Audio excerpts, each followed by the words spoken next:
Hey everybody, our lesson today is on fractions, part two. The focus today is proper fractions.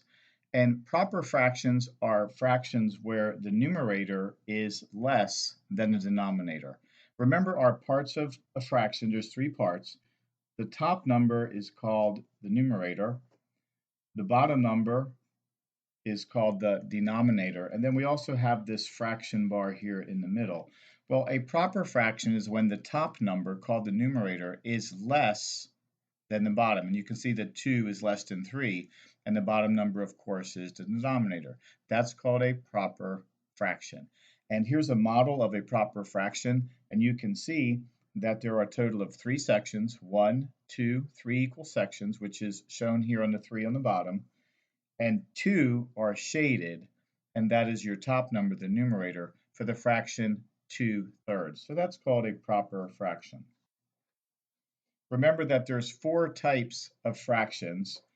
Our last lesson was on whole fractions, and remember that whole fractions have the same numerator and denominator. So in this case, for example, 3/3, you'll notice both the top and the bottom are 3's.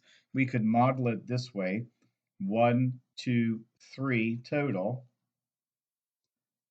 and all 3, 1, 2, 3, are shaded blue for 3/3. And we said that a whole fraction is always equal to one whole, regardless of how many sections there are. Today's focus is on proper fractions, and like we said, the numerator is smaller than the denominator. So for example, in this case, we have 1, 2, 3 total sections. And I'm looking at the green shaded, there's 1, 2 to make the fraction 2/3. It's a proper fraction because the 2 is less than the bottom number, which is 3. There's also something called improper fractions, and improper fractions is when the top, or in other words, the numerator, is greater than the bottom. And we could show it this way. This model here, if I write a fraction, would be a total of 1, 2, 3 sections, and all 3, 1, 2, 3, are shaded orange. That would equal 3/3. This other one here, if I write a fraction, the total would be 1, 2, 3, but only 1 is shaded orange. If I were to add that together, 3 plus 1 on the top is equal to 4, and the 3 on the bottom is thirds, that stays exactly the same. So we would get the improper fraction of 4/3. You could also think of it this way. Each of these is divided into 3 or thirds, so we have one here, here's a third, and see how we have 4 pieces, so that would be our 4/3. And then finally we have mixed numbers. Mixed numbers is a similar concept to improper fractions, and we'll teach that on another lesson. But a mixed number is when you have a whole number and a fraction together. So for example, here, yes, we have a fraction, but because it's all shaded, we said that up here that a whole fraction is always equal to 1 whole. So this would really be represented as a 1. And over here, the shaded part, I probably could have shaded this in a little bit better. Kind of take care of that here. This would be 1 shaded out of a total of 1, 2, 3. So we would have 1 and 1/3, and that is called a mixed number. Fractions are division statements. A little bit hard to wrap your mind around that, but that's an important concept once you get to 4th and 5th grade. How you do that is you divide the numerator by the denominator. In other words, you divide the top number by the bottom number. Numerator divided by the denominator. In other words, top divided by bottom. A good way to think about it is to use money. For example, a $1 bill would equal how many quarters? 1, 2, 3, 4, right? 1 quarter is 25 cents, 2 would be 50 cents, 3 would be 75 cents, and 4 would be $1. Well, here's an example of the fraction 3/4.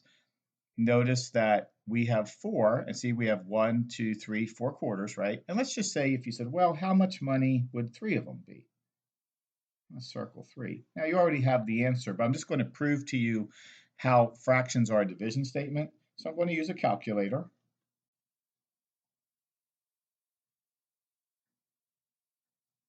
And hopefully it'll work. There we go. We got our 0. Remember we said you had to divide the top number, so 3. There's our 3 divided by the bottom number of 4, and that will equal 0.75. But remember, when you were in second grade, you learned that you could write 75 cents as $0.75. So that's how that connection between a fraction and a decimal number is through what? It's through division. Here, let's try 1/4.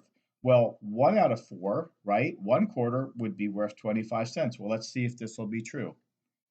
So 1, there's our 1, divided by 4, and that equals 0.25. So remember that a fraction is also a division statement, and it's a way that you can turn a fraction into a decimal. And we'll teach that lesson in the future.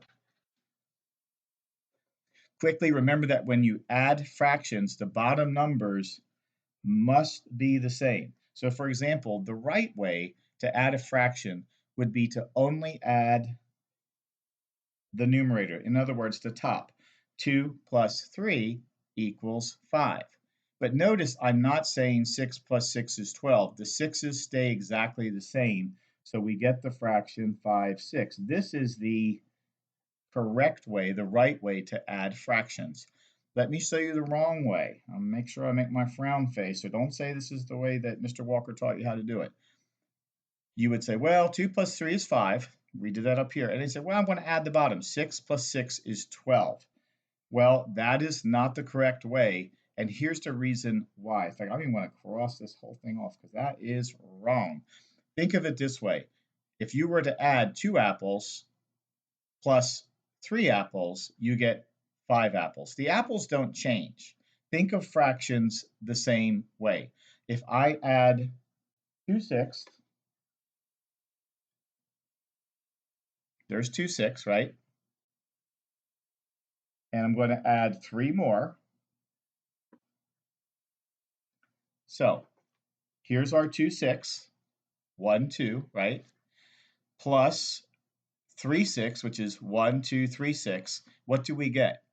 We get 5, 6. 1, 2, 3, 4, 5. Notice that they're all 6. So again, it's a hard concept for some kids, but you want to work on that when you add and subtract fractions, that you are only adding or subtracting the top and not the bottom. That's a math rule.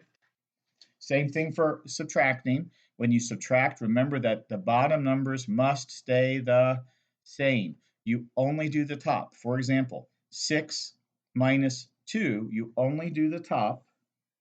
That equals 4. But the 8 stays exactly, which is really easy when you think about it. That stays the same. I can show that here. We have a total of 8. 1, 2, 3, 4, 5, 6, 7. So we have our 8s, and there's 6 orange. 1, 2, 3, 4, 5, 6, right? If we take 2 away, how many do I have left?